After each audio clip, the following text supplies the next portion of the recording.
Yo guys, what's going on? Welcome back to another weekly forecast slash breakdown. And before we get started, I'm going to quickly give you guys a breakdown of what happened last week and then talk about what I'm expecting going forward into the new month. Looking at this week, it has been quite tough for quite a lot of people. I've heard a lot of people don't like the sort of consolidated moves. They don't understand how to sort of get their bias in and when to look to buy, when to look to sell, because it's sort of range bound. A lot of people like these impulsive moves when they're going down because they understand that it's going in one direction, and they can keep scalping on the way down or buy any pullbacks that you get, sort of thing. So I'm going to quickly give a quick demonstration on how I sort of view the market when it goes into a consolidated period and how to approach it. You don't want to sort of be buying or selling anywhere in the middle here. You want to be obviously selling at the highs and buying at the lows. But then the question is, how do you understand where the highs and lows are? So obviously in this sort of quick breakdown, I'll quickly talk about that and then talk about our move that we caught on Friday and then what happened after that. So it's going to be an interesting one. Let's get straight into it.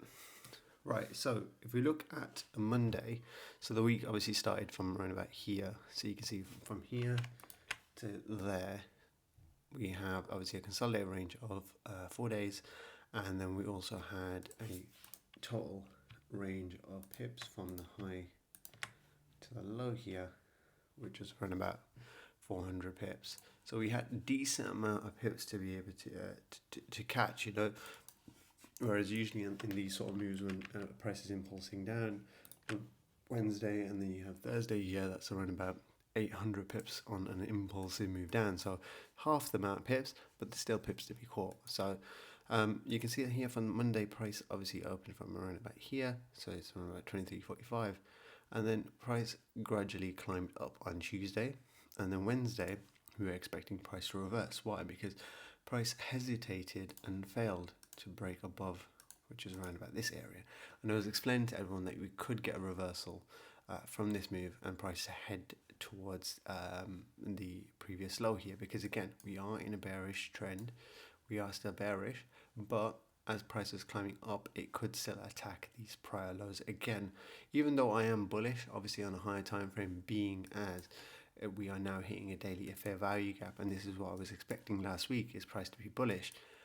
We didn't get the sort of break that I wanted on this climb up, and this climb up felt too clean, right? If you can draw a trend line on the move up like this, then this is a sign that price is not done moving down, right?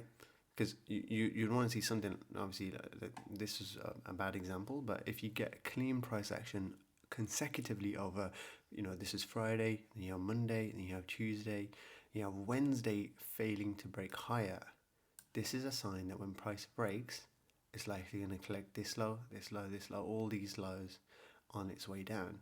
So that was one thing I was expecting. If you go to the VIP channel, I did end up sharing this on the free channel as well. So if you guys are not subscribed to the free channel, the link is in the description.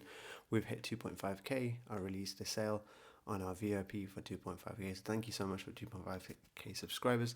If you're not subscribed to the YouTube channel though, hey, what's going on there? We've got 2.5 subscribers, 2.5k subscribers on Telegram, but only 1.5k subscribers on YouTube. So 1,000 of you who are not subscribed and watching you, please do subscribe if you can, because obviously it helps me, helps the channel, and gives you guys regular updates on when I post. Anyway, looking at this is where we were expecting some sort of move back down. I was expecting if price wants to slide, it's taken at the previous highs now. Price wants to come back, reject, and then retrace to move back down.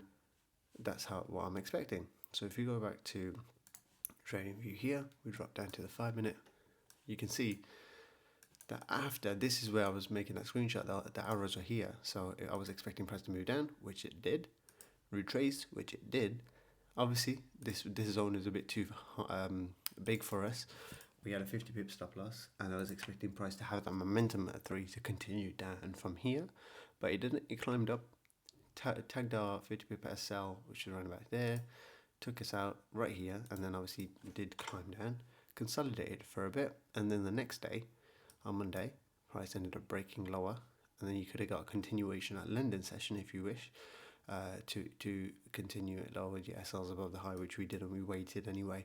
As price continued its climb down, it did, and then ended up targeting this previous low. Now, when price is at a previous low here, it's collecting liquidity. If you guys haven't looked into liquidity, please do so, because it's very, very clear when you're just trading price action. If you have no understanding of fundamentals and what's going on, then look at price action, because it gives you that clear indication. The market shows you which way it wants to go before it does it. And if you look at when it collects these previous highs, you can see that this high was then collected, right? And the price broke structure, and we consolidated, and then we fell. Same thing here. Price broke the low. A lot of people would be selling if this low gets broken. As you can see, a lot of people would have entered sells here. It would have taken out the stop losses of the buyers who are buying around here, right? Where are they going to place the stop loss? Below the previous low, right? So the stop losses are now taken out, the buyers are out, the sellers are in, and then what does the market do? Instantly reverses up, breaks the structure, holds this area here, and this is where we try to enter our buy right there, and then price ended up missing us by about 10 pips. And if I go to the VIP channel, see if you had the proof, there we have it. You can see there was my buy limit. Price missed us by just about, like say, 5 pips, so if not less than that, and then price shot up 90 pips into the sky. So it was one of those ones. We ended up missing the trade on Thursday, but we weren't done, because let me just undo those, because once Thursday had its move pushed up, this gave us an indication that price would likely target the highs. That was my sort of bias. I was thinking that now that price is taking out the low, if we want to see a bullish move, I want to see price take out the high now, right? Low taken out, high taken out. If that happens, then we are now entering a bullish market structure shift. And then you may be like, oh, why are you thinking of a bullish market structure? That's because of the higher time frame backing up as well. If I go into the higher time frame, which initially gave me a bias that I want to look for buys this week, right? Price has already dropped from 24.32 into this order block range here with the daily fair value gap. I'm looking for buys. Anytime price touches this fair value gap, which it did on this green candle, we bought. Price ended up going up. Obviously, here was Friday's candle with a wick up here, and then price failed to break above, and obviously we were secure entries. Again, I did end up sharing a sort of setup. It's around about here. This is the VIP channel. As expected here, I'm expecting price to keep moving up over there, and then we ended up getting in our trade at US session, and I was expecting with PCE to push price up. Once PCE came out, you can see price took out one of the highs. That was my take profit one. That was 100 pips. Now at this point, I'm expecting price to take out the high at 23.62. Why? The reason why I'm expecting that is because if we cover down the down move, that ended up happening, because I'll speak about that after. At this point here, you can see that price is climbing. It's taken out the liquidity at the low. The only liquidity left at this point is the liquidity above the highs, because the stop loss is sitting above here. If we get that, this will create a market structure shift, as you can see, because price has broken a new high now, right? It's not holding that's a lower high, and then we have a lower high again, and then lower low. So there's a lower high, lower low. I was expecting price to break structure here, but it didn't, right? And once price came back down, obviously we had SLs at entry here. We already took our partials, so it's okay. This is the whole beauty of putting SLs at entry, because it gives you that sort of viewpoint that if price does come back down, price is not going back up here, right? It allows you to sort of cut that bias and say that, okay, cool, we were right at the time, and then market had other ideas, turned back around, stop loss at entry, and then price went lower. And where did it go? Back down to the previous low. Why? Because obviously end of the month, the price is trying to tell us that it doesn't want to go down yet. Yeah, I mean, it does not want to go up yet. If you look at the market now, obviously in hindsight, the market's already sort of showed us what it wants to do. You can see there's a lower high here, and then you have a lower low, and a lower high again, and another lower low. And you might already know what I'm going to be expecting going into next week. The fact that price has broken another low and failed to break another high, price is still very bearish, and you're expecting the same sort of thing going into next week. Price a lower high and a lower low again. So this is the sort of move I'm expecting going into next week. And that's a quick sort of breakdown I wanted to give you and how to sort of find out when to buy and when to sell. Obviously, you only want to buy as low as possible. You don't want to be buying in this little mid-range here. If you see any lows and highs, mark out these lows and highs when you're going into next week, for example. So you have a low here, you have a high here. Once the low is taken, look and monitor to see if price is showing bullish pressure. The reason for this is that once a low is taken, the next area of liquidity is where? Because it's collected liquidity at the low, the only liquidity that it has is above. So you have these liquidities, these highs, these highs, these highs, and these highs. What happens? Price pushes up, retraces, and then attacks all of these highs that I just mentioned. So if you guys want to sort of start implementing that into your weekly regime going into next week, that'd be great, because you'll start to see that buying quite low is obviously the best because you're buying at the cheapest price, but that's how you see that sort of thing. I want you guys to see what I see. And I'm obviously giving you the guys, because you guys tuning into this YouTube video, I'm trying to give you guys some nuggets when you're tuning, because a lot of people don't end up watching these forecasts because they don't think that they get a lot of information for free. And this is what I'm providing you guys, because it's hard to implement, and that's obviously what VIP is for, when you have that guidance and constant guidance. So I'm not obviously pushing the VIPs out, and this stuff can be given to free. If you understand it, then go for it. If you don't, the VIP is always open, and I can give you that one-to-one sort of mentorship. But anyway, price failed to break the high, broke another low. We're now looking for a retracement to continue lower, and this now leads us into next week's forecast. So let's get straight into it. So 4-hour time frame. Let's start off with a higher time frame sort of viewpoint here. We have a weekly time frame. You can see that the only liquidity that we have on the weekly time frame is obviously this low here now. Obviously we have some more liquidity areas on the daily. So this is my weekly range that we're looking at. We have the high obviously at 24.50 and the low here. Price has now created a big bearish candle, failed to break any higher on the weekly this week. So I'm expecting a continuation at least below the previous low here. If it wants to do some reversal later on, that's fine with that. But this is what I'm monitoring. On the weekly time frame, you have this weekly imbalance here. We have a weekly FEG right there. So price can, and it can push lower into this before it does any reversals. And then again, you have a order block here as well. So if it wants to start slowing down around here and turning around, that's my sort of weekly outlook. If price only shows bearish bearish pressure still, then you have this next level down here around about 2100. So this is like a proper full retracement that we're getting with gold if price wants to get down here.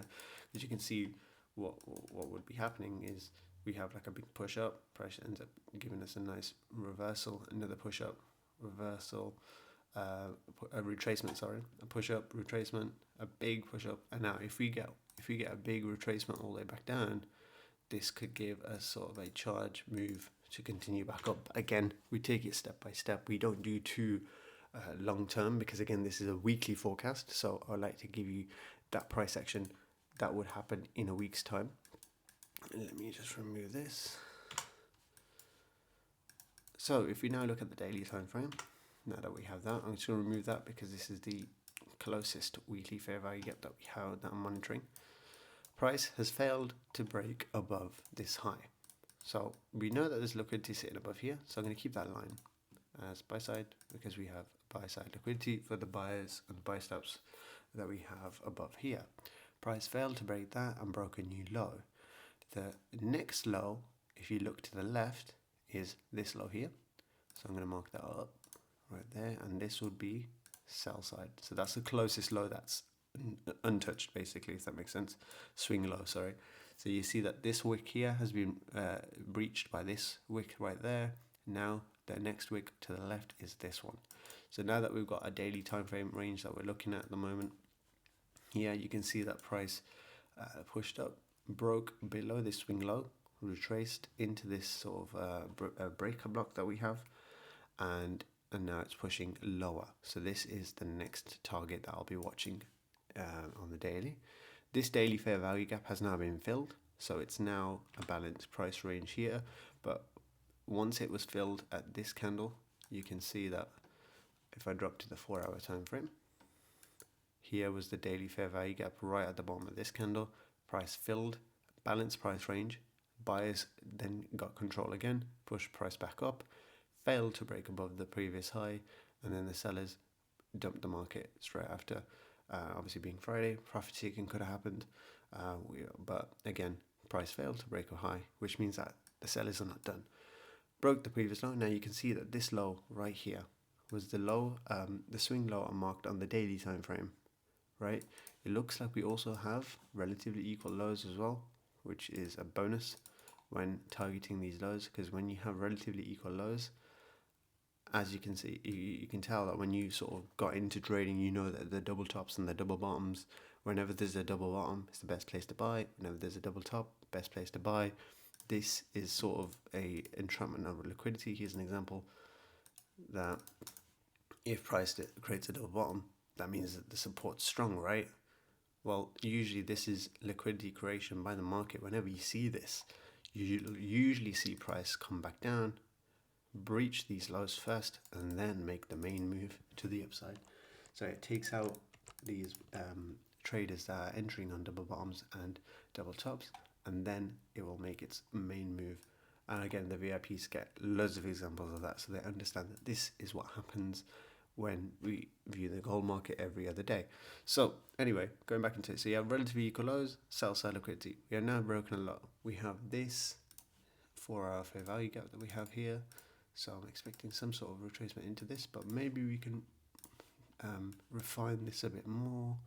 I'd rather use 1 hour and 15 minute imbalances. That's the 1 minute. This gives us a better indication that price could still retrace higher, and it's a bit more refined, you know, because we're not swing traders, we're intraday, so we want that sort of minimum, maximum 50 pip stop loss sort of thing. So I'm expecting now we had a move down. You want to see price retrace 50% of that move or higher. So you're 50, 60, 70%, any of that sort of retracement that you get into this area here. This is key fair value gap that you can see. I'm just going to quickly drop down to the 15. Do we have any more on this move down? We do have some above here, but I think this 1 hour might be enough with this breaker block here. So price could tap in right over here. So you have the low of this breaker, price ended up pushing up, broke lower. So you span this across and you can see it's overlapping the 1 hour fair value gap. If that's the case, I tend to just use a 1 hour fair value gap, because the less drawings on my screen, the better. You can see there's no indicators, no nothing. It's very, very clean. I just use lines and I just use time and price theory to help my entries. So again, as I was saying, I'm expecting price to retrace into this area. You want to see some sort of break of structure or anything where price is failing to break any higher. If you get that, where's the next target? The first one, again, if price doesn't break any lower, would be the first, the closest low. You want to get the low hanging fruit first. You don't want to have big targets just in case it doesn't get there. So this is why I advise my students in VIP to take the partials at TP1. At least that way you've taken some profits from the market. You don't want to just sort of go 200 pips into profit and then it ends up reversing back to entry and you don't take anything. So that's why I say low hanging fruit first. So again, you want to target the closest low at the time. It may go lower and then come up. So you want to target the closest low that you can. And then you have that high time frame low, which you know that price wants to push lower. The only closest swing low that we have on the daily time frame is the low that we marked earlier on the daily, which is right over here. Now once you get that, then things start looking very interesting in the bear market of gold, because once this low gets breached here and we fail to see any bullish price action, so say for example we have a swing high up here and then right where this arrow is here, we push down and price pushes up again and it does the same thing. It fails to break any higher and does the same thing. Then you're looking even lower. You want to carry that bullish, bearish price action, and look where we're heading to. Remember that weekly fair value gap I told you about earlier? taking out all the liquidity below this low there, right on this low there, and then we're tapping into that weekly fair value gap. So again, bearish. We're looking like a bearish month, start of the month, going into June. So I think that there's nothing more to be said. Otherwise, I end up confusing you guys. So you want to start looking for bearish price action. I'll draw it again. A simple. If you get any price that breaks a previous high, like a swing high, this is a swing high, this is a swing high. It's very key, very visible to the eye when you look at them. This high was not breached by this. Price pushed down. What did it breach? The low, which means bearish. So I'm looking for a price to push up, push down. If price fails to break high, do the same thing. Continue. Continuous move. If we look at the bottom here, see what news we have going into next week. Monday, we have PMI. So, yeah, we've got busy start of the month. Job openings. Usually when we have PPI, we have... okay, it's PMI. Sorry, I thought we got core CPI. Anyway, ISM services PMI on the 5th, and then on Friday we have NFP. So very busy week going at the start of the month here.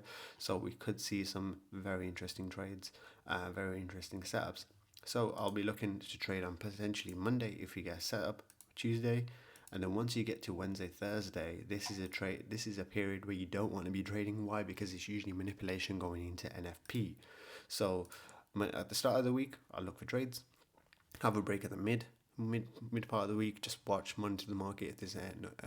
If there is any setups, then take them. If there isn't, then just wait. And then we have a trade setup on Friday.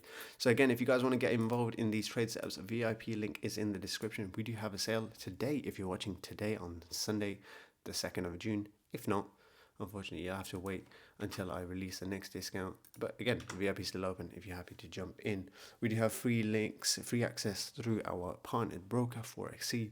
Very fast sort of when you sort of place your positions, a very quick, good customer service as well. So yeah, I'd surely check them out, and you also get a 50% first time deposit bonus. But that's pretty much it going into this week. So if you guys enjoyed this video, any comments on what I should improve on, or any feedback that you have, please do leave them below. And if you're not subscribed, please do subscribe and leave a like, because it really does help the algorithm. And that's pretty much it. It's been Always FX. Peace out.